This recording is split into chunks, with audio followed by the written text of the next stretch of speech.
Picture this. A man sits beneath a tree, his eyes closed, his breath steady. For 6 years, he has starved himself, tortured his body, pushed himself to the edge of death, all in search of something he couldn't name. And then, one morning, he opens his eyes. And everything changes. Not because the world changed, but because he finally saw it for what it truly was. His name was Siddhartha Gautama.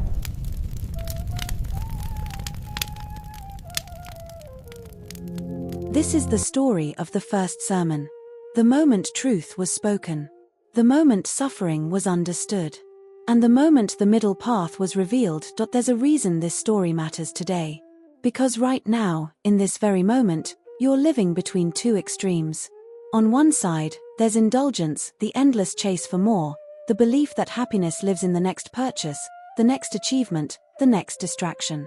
On the other side, there's denial, the punishing voice that tells you you're not enough, that you need to suffer to earn your peace, that joy is something you haven't yet deserved.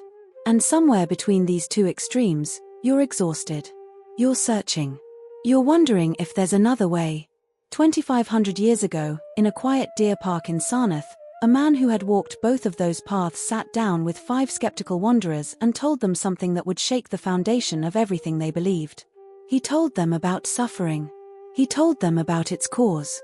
He told them about its end. And he told them the way out. What he told them wasn't a philosophy. It wasn't a religion. It was a mirror. He held up the truth of existence and asked them to look. He began with the first noble truth: life contains suffering. Not as punishment. Not as failure. But as reality. There is pain in birth. There is pain in aging. There is pain in sickness and death. There is pain in not getting what you want, and pain in getting what you don't want, and even pain in losing what you love. This isn't pessimism. This is honesty. And honesty, he said, is where freedom begins.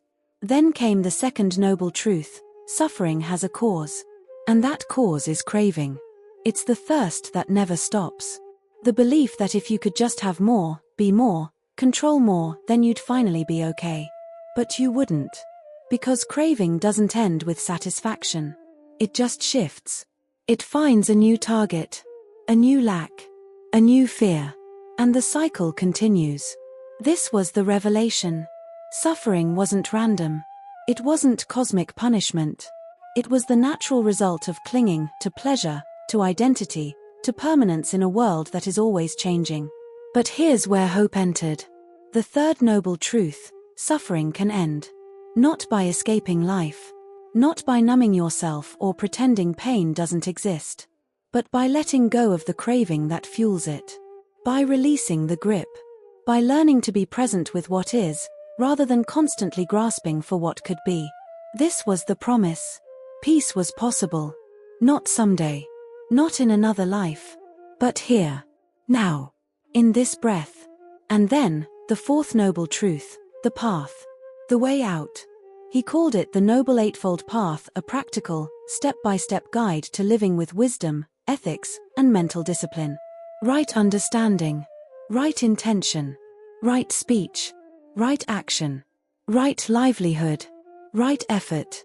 Right mindfulness. Right concentration. Not perfection. Not rigid rules. But a middle way. A balanced approach to being human. And here's the moment that shifts everything. One of the 5 ascetics, a man named Kondana, heard these words and something cracked open inside him. He saw it. Not intellectually. Not as theory. But as lived truth. He understood that clinging was suffering. That letting go was freedom. And in that understanding, he was transformed. The Buddha looked at him and smiled. Kondana understands, he said. And with those words, the first disciple was born. The teachings were no longer just ideas. They were alive. They were spreading. They were changing lives. But let's bring this back to you. Because this isn't ancient history. This is your life. Right now, you're caught in the same cycle Buddha described. You're chasing things you think will make you happy: success, approval, comfort, control. And when you get them, the happiness fades. So you chase again. Or maybe you're on the other extreme. You're punishing yourself. denying yourself, believing that suffering is noble, that you have to earn your rest, that peace is something you haven't yet deserved. And you're exhausted. You're stuck. You're wondering if there's another way. There is. The middle path isn't about compromise. It's not about being lukewarm or half-hearted. It's about balance. It's about being fully alive without being consumed. It's about feeling your emotions without being ruled by them. It's about pursuing your goals without tying your worth to the outcome. It's about living with intention, not compulsion. With presence, not escape. Buddha didn't promise that the path would be easy. He didn't say suffering would disappear overnight. What he offered was something deeper. He offered the truth. And the truth is this: you are not broken. You are not failing. You are human. And being human means experiencing pain. But it also means you have the capacity to transform that pain. To learn from it. To let it teach you rather than define you. The middle path is not a destination. It's a practice.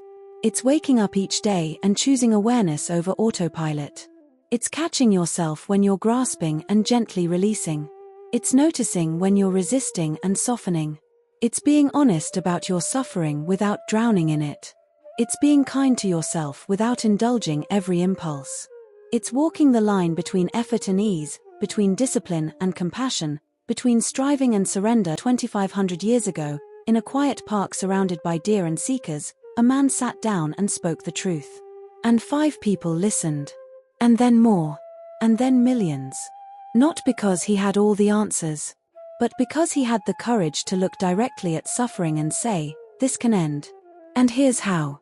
That message didn't die in Sarnath. It didn't fade with time. It lives on because it's true.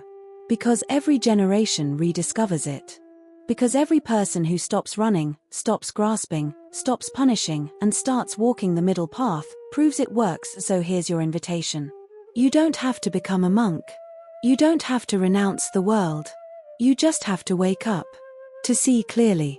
To stop believing that happiness is somewhere else, in someone else, in some other version of your life. It's here. In the balance. In the breath. In the choice you make right now to let go of what's destroying you and embrace what's real. That's the first sermon. That's the message. That's the path. And it's waiting for you, just like it waited for those 5 seekers in a park 25 centuries ago. The question is, will you sit down and listen?